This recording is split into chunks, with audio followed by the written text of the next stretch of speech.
Lukas 12 ayat 1-12, pengajaran khusus bagi murid-murid.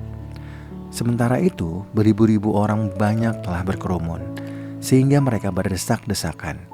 Lalu Yesus mulai mengajar, pertama-tama kepada murid-muridnya, katanya, "Waspadalah terhadap ragi, yaitu kemunafikan orang Farisi.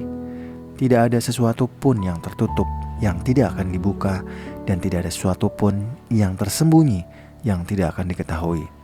Karena itu, apa yang kamu katakan dalam gelap akan kedengaran dalam terang, dan apa yang kamu bisikan ke telinga di dalam kamar akan diberitakan dari atas rumah. Aku berkata kepadamu, hai sahabat-sahabatku, janganlah kamu takut terhadap mereka yang dapat membunuh tubuh dan kemudian tidak dapat berbuat apa-apa lagi.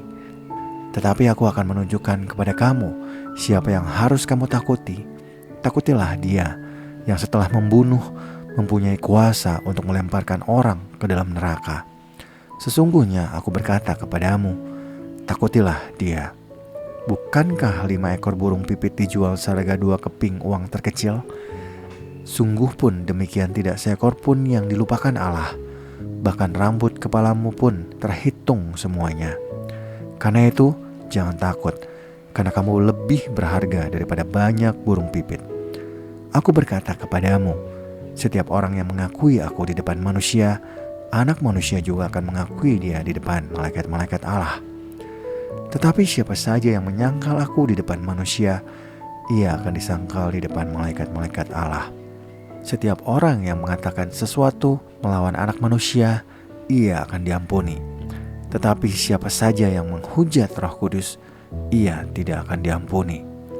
Apabila orang menghadapkan kamu kepada majelis di rumah-rumah ibadat atau kepada pemerintah-pemerintah dan penguasa-penguasa, janganlah kamu khawatir bagaimana kamu harus membela diri dan apa yang harus kamu katakan. Sebab pada saat itu juga Roh Kudus akan mengajar kamu apa yang harus kamu katakan. Lukas 12 ayat 13-21, orang kaya yang bodoh.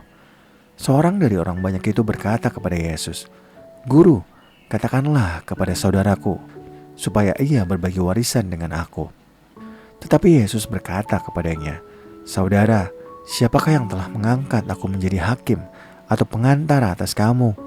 Katanya lagi kepada mereka, "Berjaga-jagalah dan waspadalah terhadap segala ketamakan, sebab walaupun seorang berlimpah-limpah hartanya, hidupnya tidaklah tergantung pada kekayaannya itu."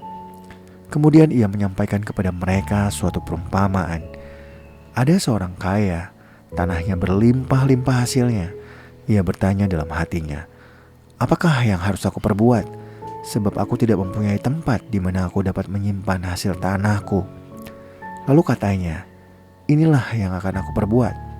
Aku akan merombak lumbung-lumbungku, dan aku akan mendirikan yang lebih besar, dan aku akan menyimpan di dalamnya semua gandum dan barang-barangku.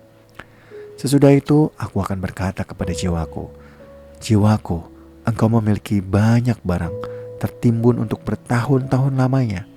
Beristirahatlah, makanlah, minumlah, dan bersenang-senanglah." Tetapi firman Allah kepadanya, "Hai engkau orang bodoh, pada malam ini juga jiwamu akan diambil darimu. Dan apa yang telah kau sediakan, untuk siapakah itu nanti?" Demikianlah jadinya dengan orang yang mengumpulkan harta bagi dirinya sendiri, jikalau ia tidak kaya di hadapan Allah. Lukas 12 ayat 22-34, hal kekhawatiran.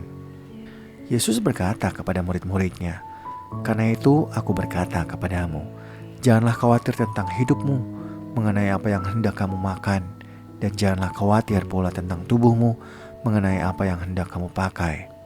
Sebab hidup itu lebih penting daripada makanan, dan tubuh itu lebih penting daripada pakaian. Perhatikanlah burung-burung gagak yang tidak menabur dan tidak menuai, dan tidak mempunyai gudang atau lumbung, namun Allah memberi mereka makan.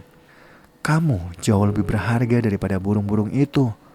Siapakah di antara kamu yang karena kekhawatirannya dapat menambah sehasta pada jalan hidupnya? Jadi, jikalau kamu tidak sanggup melakukan hal yang sekecil itu, mengapa kamu khawatir tentang hal-hal lain? Perhatikanlah bunga bakung yang tidak memintal dan tidak menenun. Namun aku berkata kepadamu, Salomo dalam segala kemegahannya pun tidak berpakaian seindah salah satu dari bunga itu. Jadi, jika rumput di ladang yang hari ini ada dan besok dibuang ke dalam api, demikian didandani Allah. Terlebih lagi kamu, hai orang yang kurang percaya. Jadi, janganlah kamu mempersoalkan apa yang akan kamu makan atau apa yang akan kamu minum, dan janganlah cemas hatimu. Semua itu dicari bangsa-bangsa di dunia yang tidak mengenal Allah. Akan tetapi, Bapamu tahu bahwa kamu memang memerlukan semuanya itu.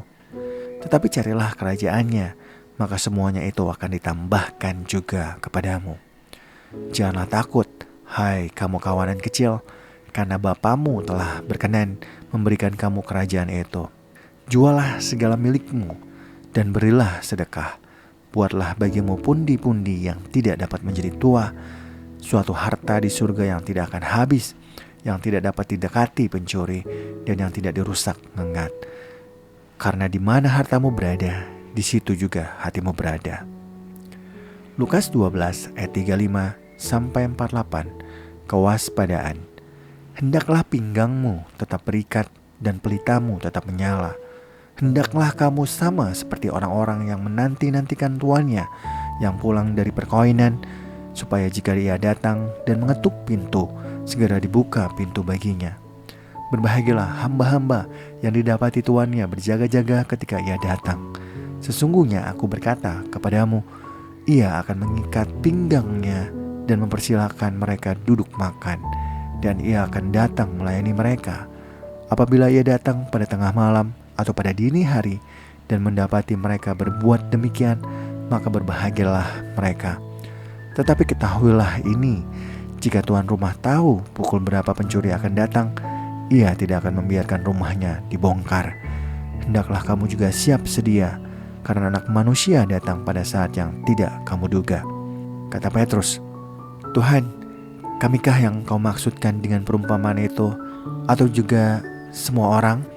Jawab Tuhan, jadi siapakah pengurus rumah yang setia dan bijaksana yang akan diangkat oleh tuannya menjadi kepala atas semua hambanya untuk memberikan makanan kepada mereka pada waktunya? Berbahagialah hamba yang didapati tuannya melakukan tugasnya itu ketika tuannya itu datang. Sesungguhnya aku berkata kepadamu, tuannya itu akan mengangkat dia menjadi pengawas segala miliknya.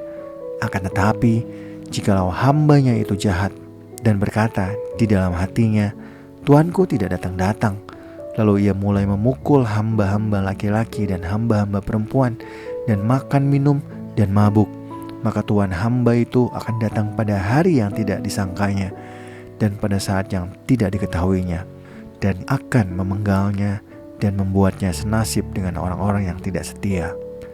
Adapun hamba yang tahu akan kehendak tuannya, tetapi yang tidak mengadakan persiapan untuk tidak melakukan apa yang dikehendaki tuannya, ia akan menerima banyak pukulan.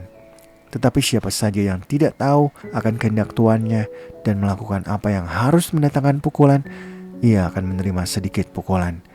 Setiap orang yang kepadanya banyak diberi, akan banyak dituntut dari dirinya, dan kepada siapa yang banyak dipercayakan, akan lebih banyak lagi dituntut dari dirinya. Lukas 12 ayat 49 sampai 53. Yesus membawa pemisahan. Aku datang untuk melemparkan api ke bumi, dan betapa aku harapkan api itu telah menyala. Aku harus dibaptis dengan suatu baptisan, dan betapa susah hatiku sebelum hal itu terlaksana. Kamu menyangka bahwa aku datang untuk membawa damai di atas bumi. Bukan, kataku kepadamu, bukan damai, melainkan pertentangan. Karena mulai sekarang akan ada pertentangan antara 5 orang di dalam satu rumah, 3 melawan 2, dan 2 melawan 3. Mereka akan saling bertentangan, ayah melawan anaknya laki-laki, dan anak laki-laki melawan ayahnya, ibu melawan anaknya perempuan, dan anak perempuan melawan ibunya, ibu mertua melawan menantunya perempuan, dan menantu perempuan melawan ibu mertuanya. Lukas 12 ayat 54 sampai 59 menilai zaman. Yesus berkata lagi kepada orang banyak, Apabila kamu melihat awan naik di sebelah barat, segera kamu berkata, akan datang hujan. Dan hal itu memang terjadi. Apabila kamu melihat angin selatan bertiup, kamu berkata, hari akan panas terik. Dan hal itu memang terjadi. Hai orang-orang munafik, rupa bumi dan langit, kamu tahu menilainya. Mengapakah kamu tidak dapat menilai zaman ini? Mengapa engkau juga tidak memutuskan sendiri apa yang benar? Sebab, jikalau engkau dengan lawanmu pergi menghadap pemerintah, berusahalah berdamai dengan dia selama di tengah jalan, supaya jangan engkau diseretnya kepada hakim, dan hakim menyerahkan engkau kepada pembantunya, dan pembantu itu melemparkan engkau ke dalam penjara. Aku berkata kepadamu, engkau tidak akan keluar dari sana sebelum engkau membayar utangmu sampai lunas.